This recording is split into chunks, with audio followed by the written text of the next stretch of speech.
This was my content that I made. So the top 10 Big Ten teams that didn't win the Big Ten in the playoff area. Now, I tried to be non-biased, okay? And I think I normally do a pretty good job of it, but I did put 3 Ohio State teams in the top 4. So I'm probably biased, and that's fine. I had a lot of Penn State fans upset that 2017 Penn State is not in here. If you are listening on podcast, I'll just read it off the top 10 for you really fast. But number 1, 2015 Ohio State. Number 2, 2022 Ohio State. Number 3, 2014 Michigan State. 2016 Ohio State. 2016 Michigan. 2022 Penn State. 2017 Wisconsin. 2023 Ohio State. 2023 Penn State. And 2018 Michigan. So some recency bias might be there, but I did base this off of numbers. I did have my own input as well a little bit, but what I did is I took the team totals based on averages because 2020 was a little bit skewed since some teams only played like 6 or 8 games and stuff like that. So I based it on averages of the season, how much people or how much teams, how much yards they had, how many points they scored, stuff like that. And then I also took into account their AP position at the end of the year and how many draft picks they had in the next draft. So, Russ, we'll go to you first on this. Agree or disagree? For once, I guess maybe Sonny and I are back on the same page here. It definitely looks like maybe this is Ohio State fan just licking their wounds over the recent Michigan success. And they're like, hey, but guys, look at all these times we had the second best team in the Big Ten. Like we were so close. Like look at these teams. So, I thought it was a little interesting that, an Ohio State fan put it together, and there's a lot of Ohio State teams. Hey, I did leave 2021 off. I did leave them off. They were terrible. Well, so 2021 was actually probably my favorite Ohio State team, and it wasn't even on here because I played because other teams threw so much on them. Well, yeah. So I mean, because they had Garrett Wilson. I'm an offense guy, right? So they had Garrett Wilson, Chris Olave, Marvin Harrison Jr., and Jackson Smith and Jigba on there. So and plus CJ Stroud, like that. I mean, that was a stacked squad. They just couldn't play in defense. It's. I think I commented on X that this is just a kind of one last reminder that the Big Ten West was not great. These are all not just the second best teams in the Big Ten. They're really just the second best teams in the Big Ten East that just happens to also be in the entire Big Ten. So it was definitely a little bit of a punch in the gut there, and just a reminder that the Big Ten West at the top at least did not stack up. You want my highest Purdue team that I had, Russ? I mean, it's got to be the championship team. I mean, I don't know that that's too difficult.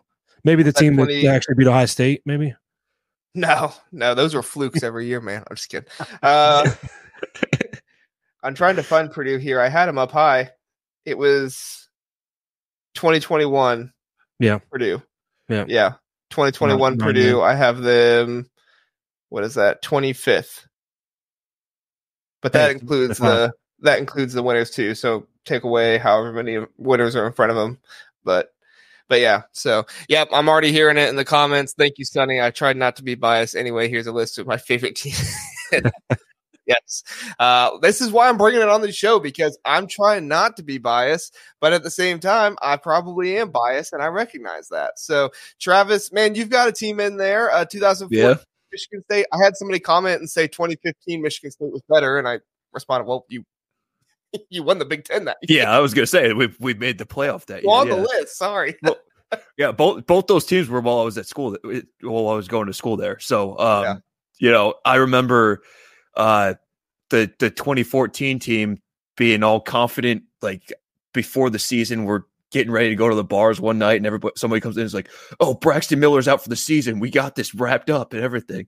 And then they're like, we're turning to JT Barrett. We're like, "Oh, he can't do anything." And then they just attack whichever corner was opposite of Trey Waynes for the entire game. Oh yeah. And they just went in and won that one. And then 2015, I felt like, we went in there with our backup quarterbacks and everything against Ohio State. And honestly, I felt like Ohio State probably would have won that game if they threw the ball a little more.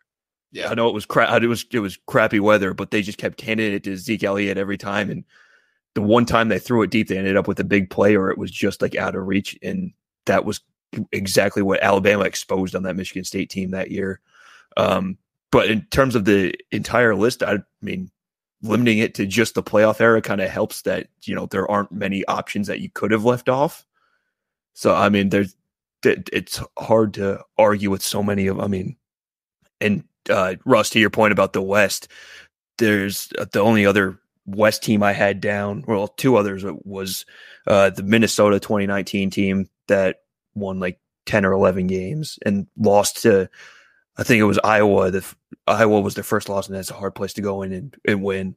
But then the other one was Wisconsin in 2014, which lost in the championship 59-0. So that kind of takes them out of the conversation, just in general. So, yeah. So I'll give you guys my next 5 or 10, I guess, and see what you guys think. So number 11 literally was 2017 Penn State, no lie. So they were the ones right there on the edge. Number 12 was 2019 Wisconsin.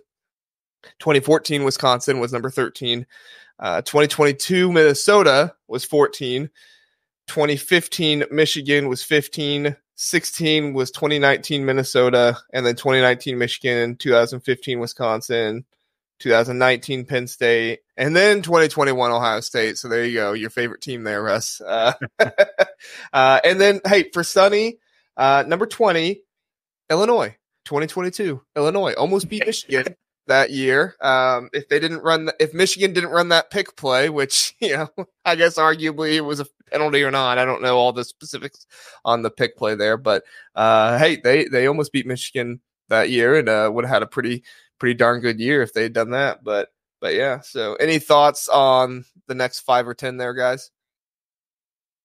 I had a lot of those written down in my next batch. So there you go. you hit it pretty good. Yeah. No, you got my favorite team in there, so we're good. We're good.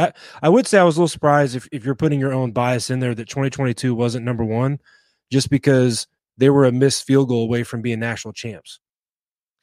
I thought about that. But the thing that I went with was they got blown out by Michigan by so much, which who knows, maybe, months from now, there'll be a big, Michigan got every ban in the book or whatever. And then maybe that, will change things then. But like they got blown out by Michigan in 2015, Ohio State beat Michigan. And they just, I think they had like 5 first-round picks on that team or something like that. Who 2015 Ohio State lose to?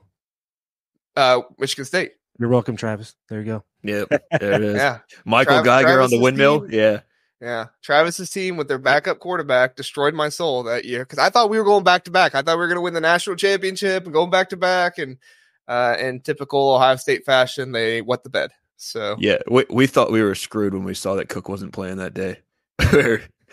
It was, but hey, we felt good going into it. Yeah. I can't lie. We felt good going into it, but that's why we love college football, right? Like you just have these crazy scenarios where backup quarterback comes in. Like look at what John Paddock did last year for Illinois. Like he comes in, who was it against? Sonny could help me out. I think it was against Indiana, and throws for like 500 yards against Indiana. That game, they both score in the 50s. Like I think it was overtime, or maybe it wasn't. It was close to overtime, but yeah, just an absolute crazy one. So yeah, I need to do like a top 10 West teams of all time now, because Minnesota has 2 in there. Or like since the playoff era, which surprisingly, I'm looking at my list here. Iowa only has 1 in the top 20, but I think their whatever metric you used must have been offensive friendly because they don't get many points there. Yeah. So exactly. Well, and I think one of the reasons why the metrics are so favored for Ohio State is because even when Ohio State had bad defenses, they still went up against like Big Ten West teams that didn't have very good offenses. And it made the Ohio State's defense like look okay in the stat sheet, which then brought it higher. Like 2022 Ohio State, their defense couldn't stop anything against Michigan and Georgia. But when they played, Iowa, everything was fine. So, thank you, Brian Ferentz.